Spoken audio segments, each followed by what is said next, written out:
we're nuancing things down to the nth degree, like a millimeter.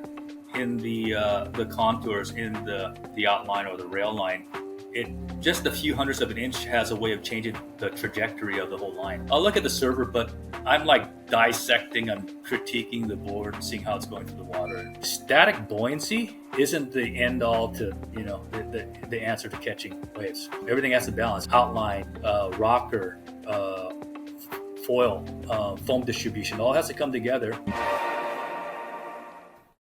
So welcome to the Basis Surf Podcast. Super excited because we have Eric Arakawa, one of the most storied shapers on the North Shore of Hawaii. Every year pros come to him to get boards for Pipe, Sunset, all the big events in Hawaii, and obviously shapes for, that board that Jack Robinson won at Margaret River most recently, just a couple of weeks ago, was an Arakawa. So we're definitely going to be diving deep into that one. I have tons of questions there.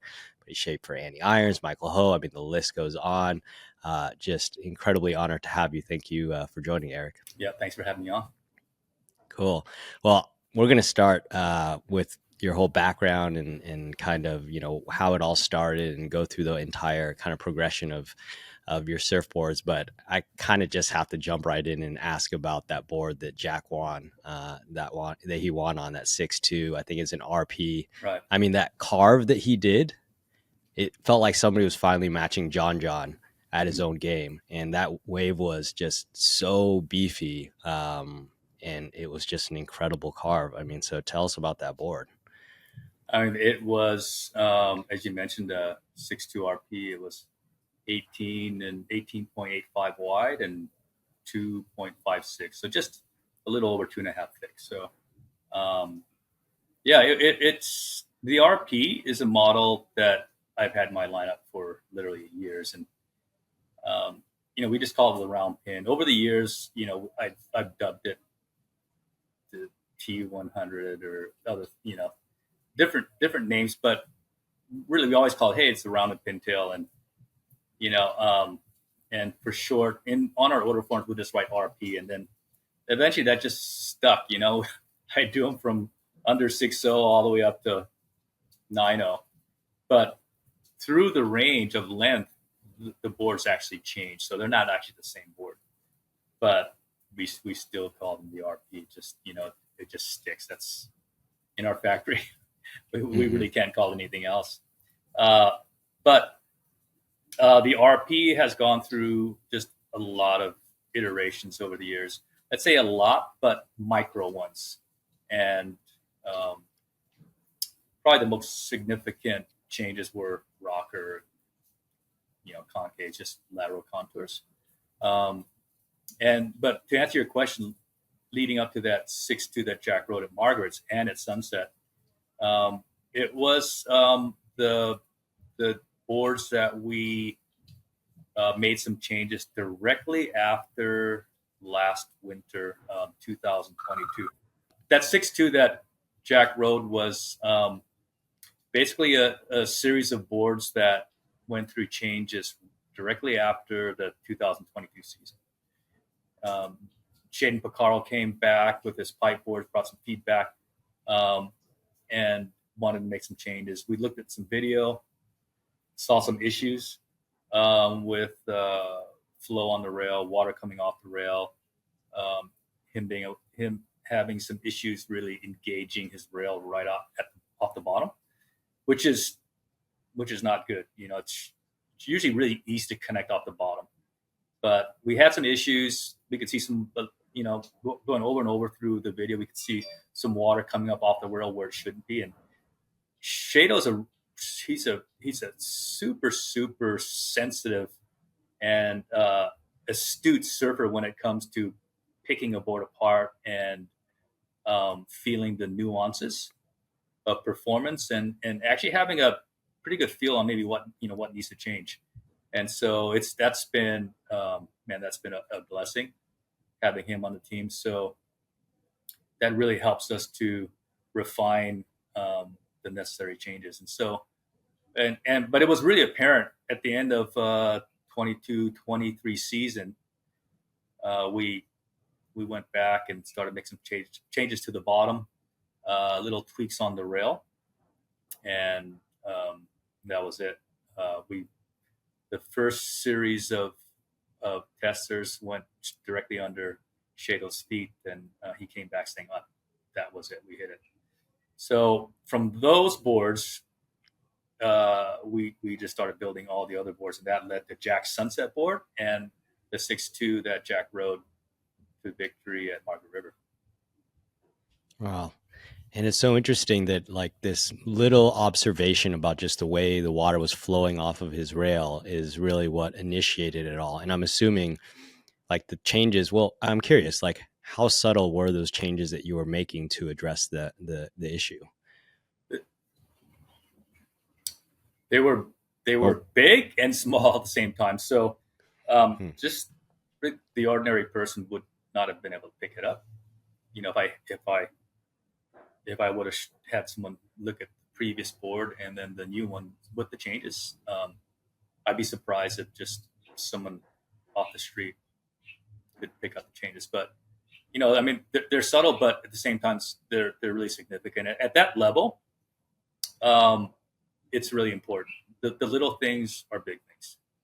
So, yeah. Yeah, that makes total sense. I mean, at that level, you know, you're dealing with F1, you know, drivers, and you're designing the F1 car, and so just like a little tweak, and they're winning. The margins that they're winning by are like less than 1%, right? So that little tweak is going to have such a difference. We're nuancing things down to the nth degree, like a millimeter. I mean, you know, we're dealing with inches, and we're making changes down to the hundredths of an inch. You know, and so it might not seem like much, but at one point in the contours, in the outline or the rail line, it just a few hundredths of an inch has a way of changing the trajectory of the whole line. So you know, we pay attention to those kind of things. Wow, that's fascinating. And so I'm guessing, you know, you're sending a batch of boards to Jack, and then he's testing it, and he's able to give you feedback because he's also able to sense the differences, right? And he'll pick it off right away. Yeah. What is that feedback process like? I mean, how many boards does he go through, and like, you know? He'll go through quite a few. Not a lot, not as many as some people do. Every surfer is different. Some will just muscle through things and you know, performance issues on the board. They'll just power through it. Others just don't want to deal with it. They don't want to have anything to do with the board that's just not feeling perfect under their feet. Jack knows. I mean, Jack's going to pick up a board. He's going to ride a board that feels good to him. For Shado, Shado's a smaller surfer, but powerful, and he's basically he's that test pilot that will go out there and be game to just putting anything under his feet and just for the team, you know. And as I said, he's really astute, and I haven't worked with someone that exacting. I mean, he feels things and he knows what he feels, and when he explains it, it actually makes sense, and he understands. He understands the hydrodynamics, and he knows how to communicate, which is really, really key. And it doesn't. That's not common. So you don't get that with most of the pros. Right. And so when you're talking about what's it like with Jack, by the time Jack got those boards, we had gone through hours and hours of boards with Shado and some of the other guys, and I actually forgot one detail too. So there's one really important detail. As we were conversing with and meeting with Shado, looking at his pipe boards, looking at game film, looking at the water coming off the rail, Nat, my other shaper, we on our design team, he just says, "Hey, we got to go back to Jack's 2019 Sunset winning board. Let's check that out." That board was much lower volume. It was narrower.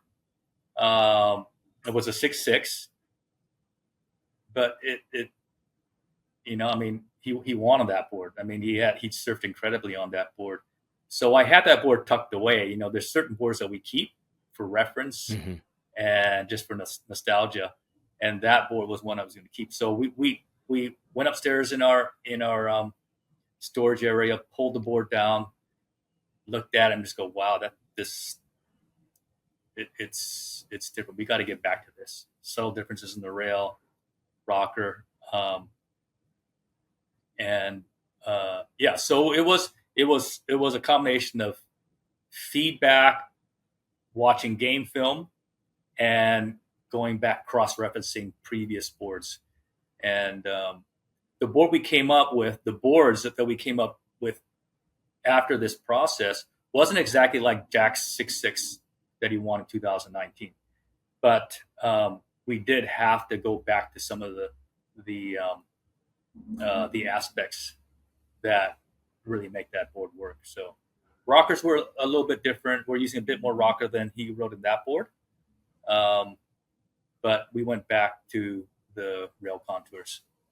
And hey everyone, my name is Van, and I'm an everyday surfer that's just obsessed with improving. And I wanted to take everything that I've learned, everything that I've struggled with, all the mistakes that I've learned along the way, and share it with you to help you become the best surfer that you can be. And I'm super lucky on this podcast. I get to interview the world's top pros, shapers, coaches, and take you along on my journey as I try to learn, uncover all the gold so you can apply to your own surfing. So hopefully you're going to get some value out of this. And the best way you can support me is just simply by sharing this podcast with whoever else you think may benefit from it. I also have been working really hard for a long time on something that I think is going to help a ton of people. I know that it was a game changer for myself as well. But more to come on that over the next coming months. I'm super excited. Thank you for all the support. And for those of you just joining for the first time, welcome to the Basis community. Super stoked to have you. Interesting. So he's going lower rocker now. No. It was just the opposite. Okay. In 2019, he won, and I watched the video over and over again, and there were some turns that he did.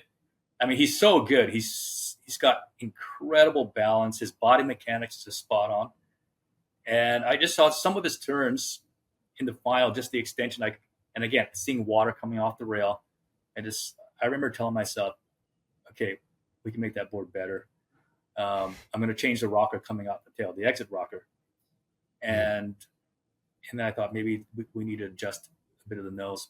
And so anyway, that's what I did. So the 6.6 that he won at Sunset this past winter, and the RP, that 6.2 that he won at Margaret River, essentially had the rails of that 2019 winning board. The rocker was a little bit different. So we've updated the rocker. Watching some of the video of 2019, I'm going to change it. We're going to see how that works. I did. And it worked. Wow. It clearly worked. And what is it like for you to watch Jack do like a turn like that? I mean, do you just get this visceral joy, or are you just dissecting every little thing and just like breaking it down, thinking about how you're going to adjust the board, or like, what is that like for you? Both. I mean, seeing a carve like that, those things never, ever get old. They never will. Yeah.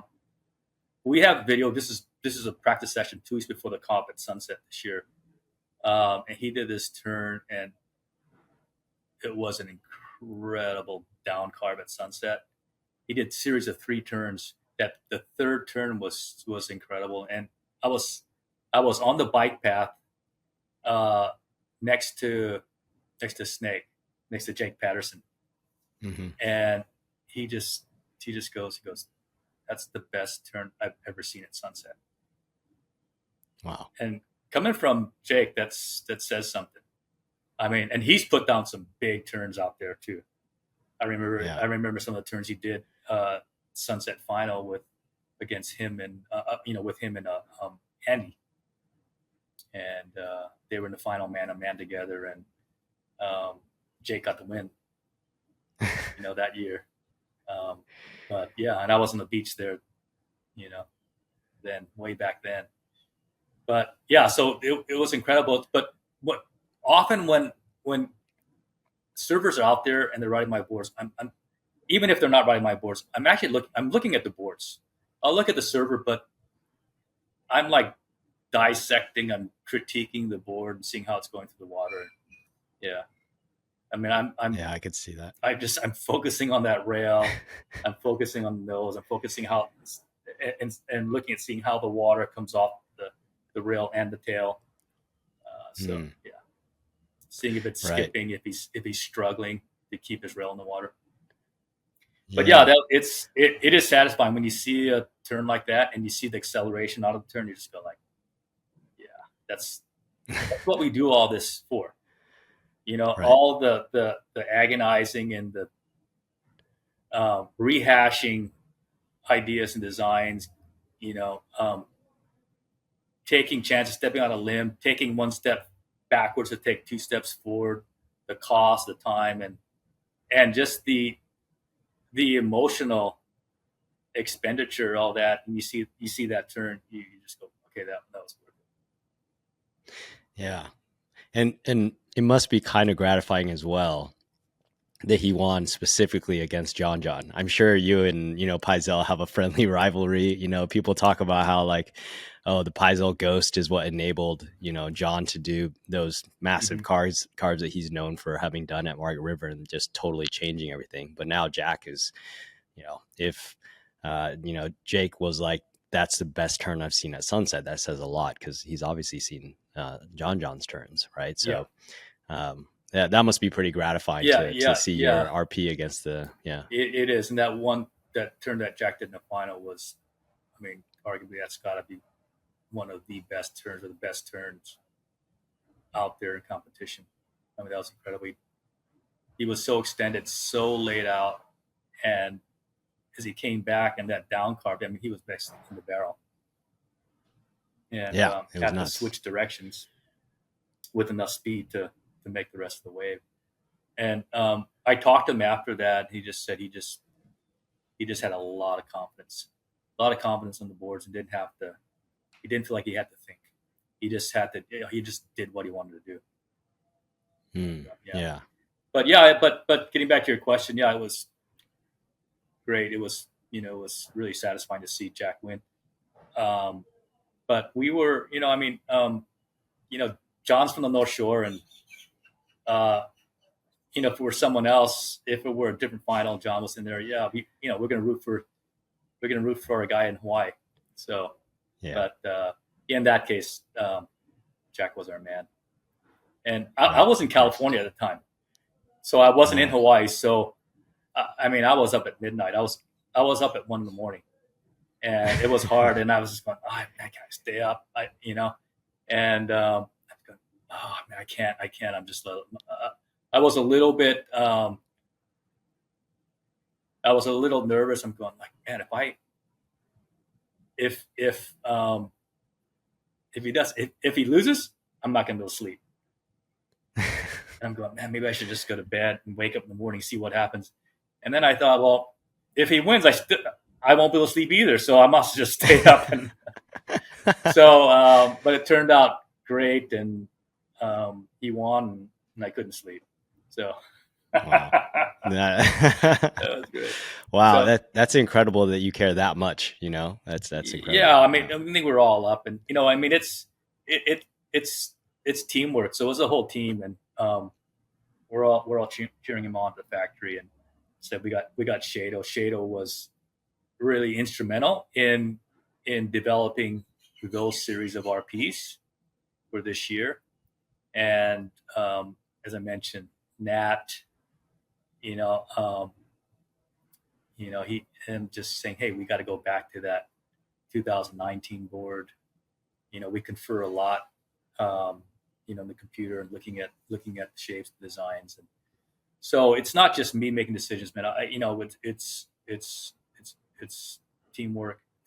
and those boards were they were glassed at a glass shop. Josh is an amazing glasser, and yeah, the boards work too because of the way they're glassed. So there's a lot that goes into it. The fins have to be set right. I'm really super picky at the camber and the toe end, the fins. So we have specs and they all have to be followed. And so when boards come back from the glass shop, they're QC'd and they're checked. We check all the angles. They have to be spot on. Otherwise, they go back, or the boards get put aside and we have to remake them. And we have remade boards. So just because fins are out 2 degrees. Wow. Yeah. I think I've been in your glass shop. It's you got a lot of boards going through there. It's great. So, I think a lot of people, so obviously John did those insane turns at Margaret River, and there's a ton of people that ride Ghosts now. Obviously, I think looking at Jack's performance on the RP, people are going to start thinking about the RP.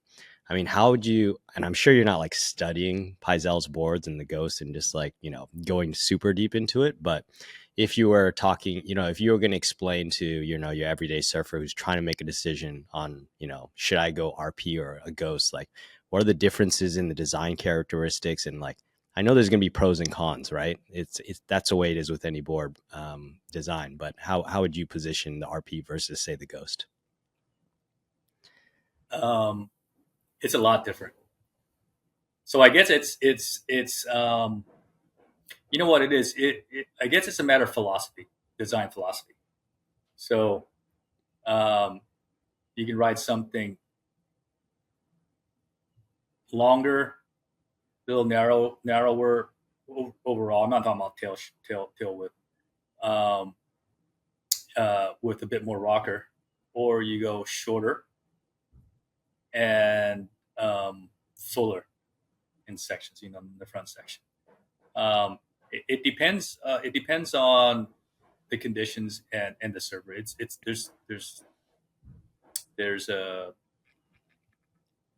think there's application to the type of server that you're designing a board for. Yeah, John's unique. I have some strong opinions on how to approach this, but I don't want to go any further than that. But it's really comes down to just design philosophy.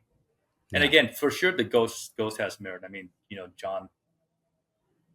John proves it. But there's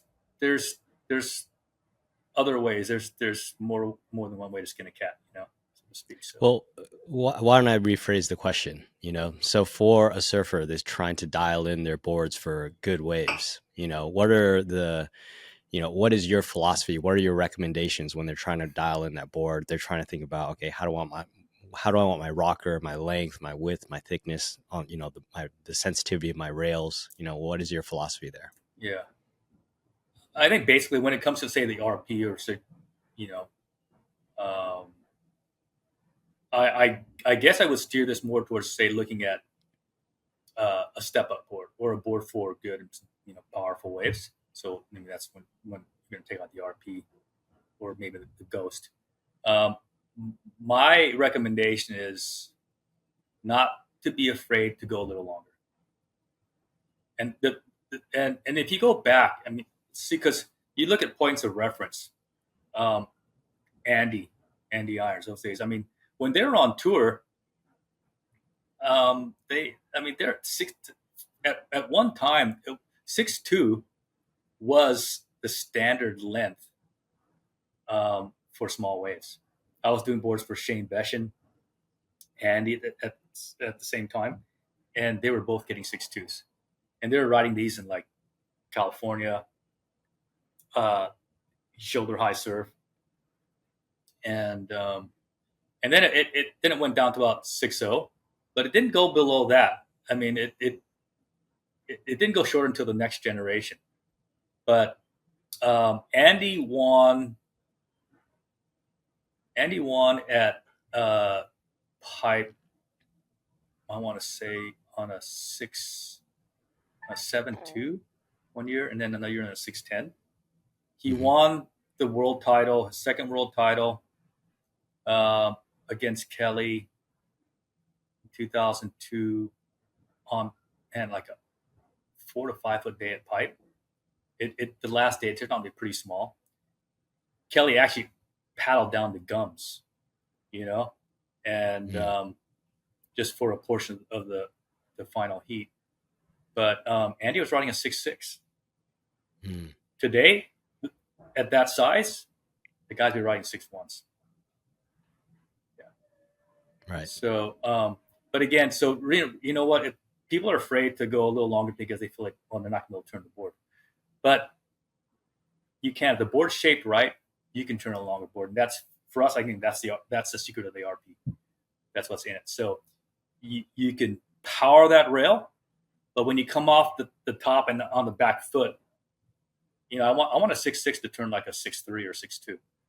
So I don't want to feel like a long board, but I want the confidence off the bottom, off the top, and through the carve. And that's the beauty of the 6.2. I mean the RP. Yeah, I mean, Isaac Stant, who's been on the podcast before, he's doing full on wraps on like a 7 foot plus board in like a shoulder high wave. It's like blowing my mind when I watch that. So clearly you can turn a longer board. He can. I mean, and he turns that 7.2 in a tight pocket. It's pretty amazing what he does. And watching him do that, actually, I've watched a lot of his clips on that board, and it makes me want to ride a longer board. So I know I'm going to get more waves too. Yeah. Yeah, it definitely does. He seems to be very much a proponent of riding a longer board, a step up style board, even when it's smaller, because that's how you learn how to use your rails. So it's been really it's been really interesting seeing that. I definitely need to try that out and see how that goes. It can be a good training in smoothing your style. So and we would put Groms juniors on longer boards just to get them to link their turns better and instead of being just really erratic and tweaky through their surfing. So we get them to smooth out their turns, put them on a longer rail, and they're forced to and learn to like link your turns together, and then they go back on their shorter boards and start to use their rail and start instead of turning off their fins. Right. Yeah, it makes sense. And you mentioned that you've mentioned, so thinking about like Jack Robinson, he ride a 6.2 at Margaret River. Those waves were pretty chunky, not massive, but that one wave that he did catch that he did that carve on was pretty big. It was and then you mentioned his heat. Yeah, for sure. And then you mentioned 2019 Sunset, he was riding a 6.6, and I know at Sunset you kind of need a lot of volume. I mean, I would see dudes on longboards getting barreled over there sometimes, but like how should someone think about that length and that volume to get into waves of that size? Because I'm not sure what the conditions were like in Sunset when he won he needed a 6.6, but how do you think about it? I mean, how does Jack think about it, and then how do you think about it? I'm sure it's different, but what are your recommendations there? I am a proponent of riding length. I mean, you have guys like there's some of the other guys that are riding shoulder boards out there, things like that, 6.4s. Baron Omiya, he's one server that rides short boards all the time, and I think he could use a bit more rail personally. I think there's been some heats that he's actually could have come out of if he had a bit more board. But there's a funny backstory with Jack at that event. We were talking about, the swell held up. It was really strong. And we talked about what he should ride and what we're going to keep as backups. And we basically decided that, hey, you go up in length. He had 3 6/8s, and instead of riding the 6/6, we thought we are going to have 2 inches because there was some wind, there was bump. The 680 but it really engage his rail more and get more drive off the bottom. And there was a thicker one, 2 thicker ones, and 1 thin one. It was just rails were more tapered and everything, and we decided he was going to take that one out. And I don't know. I left the team. Where all his boards were, and I walked towards the judges' tent for some reason. I came back about 5 minutes later, and Jack had already gone out. Was already on the beach and already started paddling out. And I go to Matt Bemrose, like going, what board did Jack take out? And he goes, he took out the 6/8. He took out the 6/8, and I go, no, I'm looking at the 6/8's right there. And he goes, no, he grabbed the board. He knew what he wanted. I didn't want to say anything because Jack knows what he wants, and I just let him go. And I go, he took out the wrong board. And I'm just okay, all right. Well, maybe just a last minute change. He wins his heat. This is the semis. He wins his heat, and comes in and does the interview, their post-heat interview. And as he's talking, you see it in the webcast.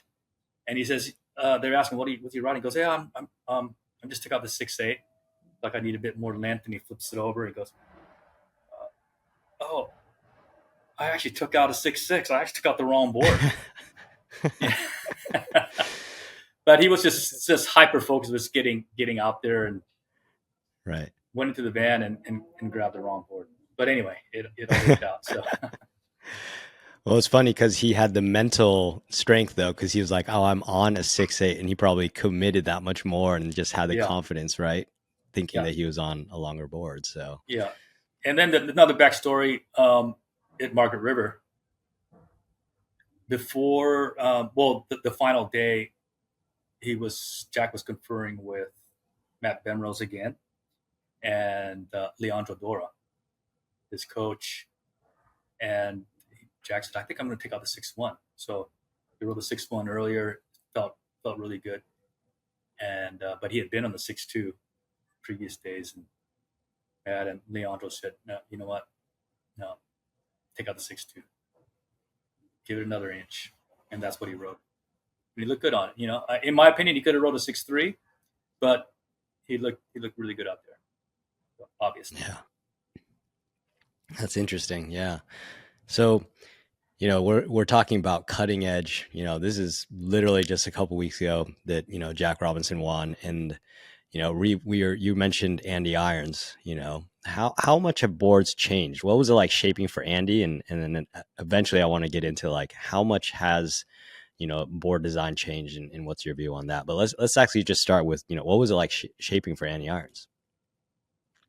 A lot different from shaping for someone like Jack or Shado or Mike Ho or Derek Ho. Andy was pretty much hands off. He just hey, I need a board. I need a board to do this and that. And he'd come to the factory and pick them up. Didn't really understand what made boards work. He just knew if a board worked or not. Often he would take a board out in the heat, surf it in a comp without even trying it, waxing it up for the first time right before heat. And that would just drive me crazy. In fact, there was one year where he had 2 back-to-back events at Huntington, and this is right after it shifted over from like the 6/2s and went down to 6/0s as the length of choice for small waves. So he rode a 6/2 rounded pintail. It was a different model. It wasn't RP, but it had a round tail on it, a 6/0. And I'd sent them a couple of boards for that event, sent them to California. And I was talking to him, and he goes, "I'm just waxing this board up." And what do you mean? You haven't ridden it yet? He goes, "No, no." I'm going, "Don't do that." But anyway, he surfs in the heat. He wins the first event, and then 2 weeks later, rides the same board and wins that event too. And Surfer Magazine actually has a photo of that board. They took a picture of all the pros and their boards and how much money they won on each of those boards. But yeah, Andy had back-to-back wins on that board. And then there was another year where he was just coming back on tour. He had I think it was in the quarterfinals, man-on-man at Pipe. It was just massive, just breaking the second reef. And I'm on the beach, sitting with Gordon Merchant, the founder of Billabong, watching the event. And I see Andy coming out from the house with this 7.6. I remember there's this certain airbrush. I recognize that it had this red swirl to it. And I'm going like, he's taking that board out. He's never ridden that board yet. And he had just waxed it up. And I see him walking on the beach. I'm going, he's doing it again. And he goes out and he paddles all the way to the outside. And he gets a couple waves. And then just towards the end of the heat, it was Luke Egan. He was surfing against Luke Egan. Luke was already ahead. He was beating him. Luke was picking off cleaner waves on the inside on the first reef. Got a couple of short barrels, came in, and it was only like about 2 or 3 minutes before the end of the heat. Luke had already just caught his last wave, was on the beach, and we saw Andy just beeline to the outside to the second reef. He just paddled all the way out, just waited. Right before the horn, he catches this massive wave on the outside, just these two big, massive cutbacks, and it reforms on the inside reef, and he just does these tilt taps just to get set up, and then just gets just shacked and this thick, throaty double up, and he comes down. I think he got a 10. And I remember Luke on the beach, just watching him, just watch this Andy get this last wave, and that heat just run away from him. But I'm sure Luke remembers that heat. But yeah, it was just one of those things. Again, it's like Andy taking that board out, never rode it. So it was just Andy was a weird thing, a little bit aloof.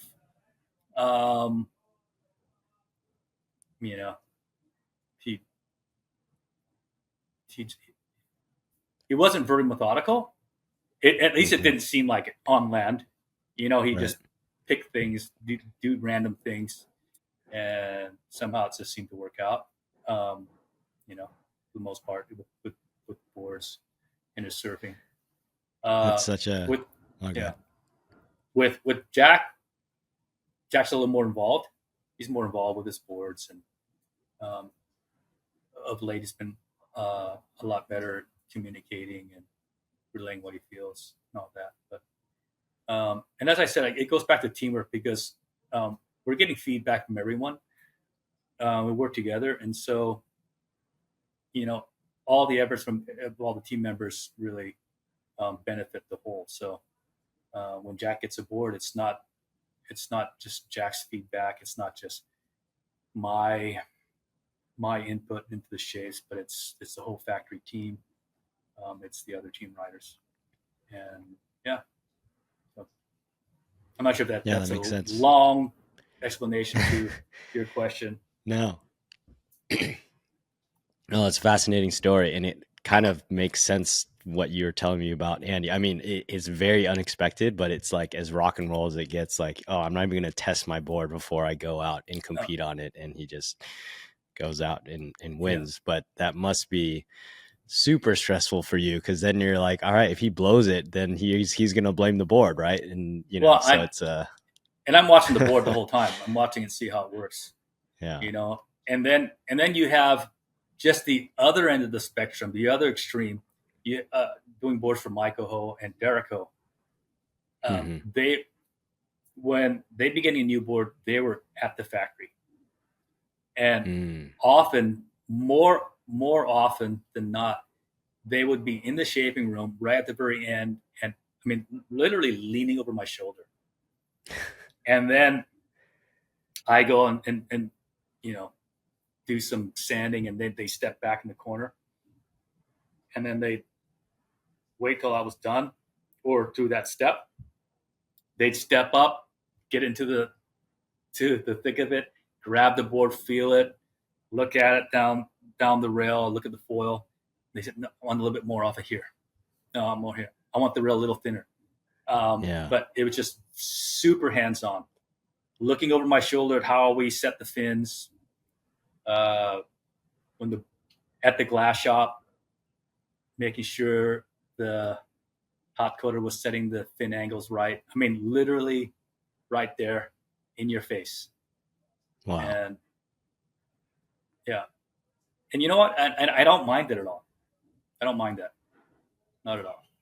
So I was really young. Mike was the first pro that I actually shaped boards for. I was in my early 20s, and Mike Ho took me through boot camp. Mm. And then when Mike backed off a little bit, retired from the tour, his younger brother Derek came along, picked up his mantle, and was right there in the shaping room, pointing at little things that need to be adjusted. Was over at the glass shop. So, but those were good. Those were good. Those were agonizing, but rewarding days. It was a lot of rich experiences came out of that. Yeah. Yeah. I mean, it's crazy to imagine seeing this whole, the entire evolution of surfboard design from, Michael Ho and Derek Ho all the way up to now. And, it must have been just so rewarding as well to see your boards in competition throughout that entire period. And then being one of the people that's like innovating board design and making boards better. That must be a super interesting experience. Yeah. Um, Yeah. It is. It's a double-edged sword. Yeah. in what way? It sometimes. Yeah. I mean, sometimes you lose sleep. Right. It can be an emotional roller coaster because 1 month you've got a board under your team leader's feet and they're working really good, and then you can go through a period or you go through a slump and you just cannot connect. And you see that. I see every shaper goes through that. I remember years ago in Haleiwa during the Triple Crown season. I was sitting down. I was having lunch with Al Merrick, Rusty Priestendorfer, Bill Barnfield, and we were sitting around this table and we were just talking, chatting, and Al said something I'll never forget. He just goes, "You know what? He goes, you're only good as the last shape. You're only as good as your last board. If it's a good one, then you're good. Yeah. If it's a bad one, then you're bad. And that's emotionally, that's where you're at with the team. The team says, well, that's where you're at right now. That's your status. That's where you're dwelling right now. And so it's like that's up and down. It's up and down. But again, I guess through the years, you go through that. You learn to just temper the highs and the lows, and you just go, okay, well, this comes with the territory, and that's it. So if you can't take it, then you change occupation, go do something else. Makes sense. Yeah. Well, so we've talked about how all these incredible surfers dial in their quiver with you, but what about your everyday surfer clients? Like what what are your recommendations in terms of how they should approach building a quiver or dialing in board design? Are you someone that suggests, for example, they experiment a bunch, or should they just pick one model and then just like tweak it and refine it? Volume, length, all these things. Like, what are your big broad strokes recommendations? You know what? So our specialty at our factory, so we have a factory showroom and we have people coming into our factory every day. Our specialty is custom boards. So it requires a lot more work for us. On our part, there's more risk. We stand behind our product. But I qualify, I go through this process with each customer. It's either me or my sales staff or Nat, my other shaper on the design team. We cover 5 questions. And we ask more than that, but there's 5 factors that actually help us to land on a certain model and determine what kind of modifications we need to make on that model. So it's not a cookie cutter thing like we ask these series of questions. Just go, okay, you should be on the RP, or you should be on the Remedy or the Soup Bowl or something like that, and then we're just going to adjust dims. That's what you get. No, what we do is we determine what model is best to start off as a base, as a foundation. And from there, based on these 5 factors, we will tailor the board to the surfer. So every board is one-off. We nuance everything to the nth degree. So, and the 5 questions I ask, first of all, is like skill level. Well, first, we get basic like height, weight, physical fitness, skill level, your performance goals, and the type of waves you're going to be riding. Mm-hmm. And so performance goals is like first, like where you want to go with your surfing. That's kind of a little more advanced, but we determine like what kind of performance characteristics you want out of the board. So there's 5, and the 6th one is like really what your performance goals are. So, and that would vary based on age, right? If you're 21, your performance goals are, it could be from like, hey, improving my down cars, or maybe getting on tour. If you're 55 years old, you're just like, man, I just want to catch more waves. I do those turns, but you know what? I just want to catch more waves. So, but I still want to turn, So, and then often you have to play psychologist too. Like, okay, you're 55, you still want to surf like John. You want to do these turns, and but you want to ride NATO. So, we have 21-year-old that where they might be a little bit overly ambitious for their skill level. So we have to nuance the physical aspects of the shape, but also guide the surfer to the board. So when we want what we're doing is we're not just selling merely a board, but we're delivering an experience. And so it's through the whole process, from the moment they come into the factory to order a board, to coming back in, getting the call and saying, hey, your board's ready to pick up or being shipped. And then it's consummated in the water, just the performance of the board. So we're trying to check all the boxes, and we're trying to deliver an experience that in the end that the customer is hoping for. So yeah. No. Well, so so we're going to the opposite end of the spectrum of like a Jack Robinson, right? You mentioned, okay, let's say you're dealing with the guy that's 55, he loves to surf. He wants to still be able to do turns, but maybe he surfs more average waves. What would be he's in decent shape, but he doesn't get to surf all the time anymore as well. Obviously maybe he has family or something like that. What board would you recommend for him? How would you dial things in for him? Well, okay. Well, so to just back up a little bit, so building boards for Jack Robinson and Andy and all the pros. So that's a means to an end. So it's not the end, we build these boards. We put all this time into these boards so that all that experience and knowledge can go into building boards for the average surfer. And we don't make money. Mm. I don't make money building boards for Jack.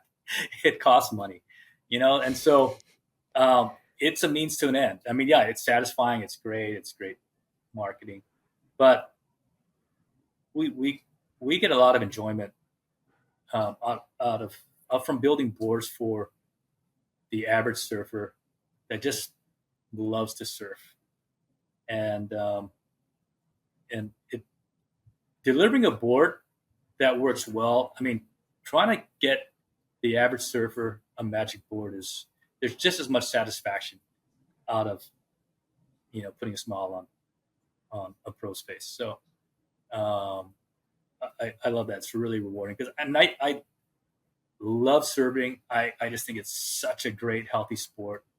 I think it's not just fun, but I think it's beneficial, and it ministers to the whole man, our health, our body, soul, and spirit. And I love that about our sport and the business that we're in. What would you recommend for that, that potential customer you mentioned? Let's say he's 55, he doesn't get to surf as much anymore. He surfs more average, let's say head high waves. What would you recommend for somebody like that? Again, I'd be asking those five questions. More questions. But your physical fitness, where you are. I mean, obviously I know his age. His age is 55. Where he's going to be surfing, and then what I do ask very often, and people I have to basically talk these customers off the edge. Like I said, okay, I'm going to ask you one question, and it's really typical for the 55-year-old or I mean actually for any age group, like even the 35-year-old. I'll say, so I'm going to ask you this one question, and you need to tell me. You can only choose one. What's the main priority? Non-negotiable. Catching waves, or having a board that's reactive and ultra responsive. What do you want? Yeah. And they go, I don't know. I go, no, this you can only choose one. And I said, I know you want it all. Everybody wants it all, but if there's one thing you cannot give up, tell me what it is. And often the 55-year-old will say, I want to catch waves. I want paddle glide. And I said, okay, I'm going to try to give you both. We all want both. I'm not going to go just shape you a board that just will catch waves and you can't turn if you want to turn. But I just need to know what I have to put in there. And so I'll make sure I put that in there. Then I have to figure out how I'm going to go and nuance the board and modify the board to get it to turn. So there are ways to do that. And our bodies are amazing, and servers are amazing. Our bodies adapt, our body mechanics adapt, and our muscle memory adapts to be able to turn a longer board, a longer rail. So. And again, it's not just length. I don't just make a board longer, thicker. Yeah, there's a whole this whole fad of just hyper focusing on volume. And often I have to tell customers that come into the factory that static buoyancy isn't the end all to the answer to catching waves. It's not just about static buoyancy. So you just can't go ahead and look at volume and go, okay, well, if 35 liters is good for me and I can catch waves on this one board, then I all I have to do is choose a board that has 35 liters matching volume. I go, it doesn't work that way. It doesn't transfer from model to model, much less brand to brand. So there's a lot of other factors that go into getting a board to paddle and catch waves and to slip through the water. So everything has to balance. Everything has to come together. Outline, rocker, foil, foam distribution, all has to come together. And, and when it does, you get a board that's really efficient for the water and a board that turns well. One example that I use often is the last time I was down in J Bay, I didn't bring a board. I mean, it's the opposite side of the world for me. I had meetings down there, and a friend of mine had an RP there, and he said I could ride. So I go, I'm just going to ride that, and it was it was it's a little longer than what I would ride. It was a 6.3, I believe, remember, but it was only 18 and a half and 2 5/16 thick, which is narrower and thinner than what I normally ride. And I was wearing a full suit. And I remember going out and paddling. I'm going, this is okay. I'm riding a couple inches longer than I normally would today, so might be okay. But I remember paddling it, and I was underwater. Not really underwater, but I was lower in the water than I normally would be. But I didn't miss a wave I paddled for. And I remember catching a wave down the point. I paddled out at Supers, and I remember my first wave, that took me down the point. I remember paddling back out, and I'm supposed thin. I'm low in the water, but it's just slipping through the water. Just slips like effortlessly, and it was just, and it just reminded me, how important it is to have all these components come together, and it's not just about static buoyancy. But there's some boards that just paddle so efficiently, and it's not about static buoyancy. So, Yeah, I know what you're saying. It's interesting. It's, as I've played around sizing down in volume and adjusting dims and whatnot, I've, one of my short boards, I was going down to 18.65 in terms of width. And I was worried that like, I'm going narrower. Like, am I still going to be able to catch waves? And I'm like, it's odd because even though it's lower volume, I feel like I sit more in the wave. And that allows me to get into the wave easier. Whereas some boards I can be more on top of the wave, and it's just a different takeoff dynamic. Yeah. So it's, you're right. There's so many other variables they come to it. Well, we're coming up on time. How can people find out more about your boards? What should people do if they want to reach out about getting a custom order in, and any last shout outs that you might have? Well, I mean, you can Google us. I mean, we're easy to find. You just hit our website, arakawasurfboards.com, and you can find our phone number there. So, we try to make ourselves really accessible, and the shop is open, and we try to open our doors and open the windows to the factory, so to speak. And as I mentioned, our specialty is custom boards. So we love interacting with our customers, and as I mentioned, I think the sport we're in surfing is a beautiful sport. I believe it's God given. It's a gift. I mean, the waves are a gift from God, and riding waves just ministers to the complete man, just body, soul, and spirit. And I'm embarrassed to say that it's something that I've discovered late, but I really embrace that now. And I mean, through COVID, I think it became very, very evident at how refreshing and renewing surfing can be.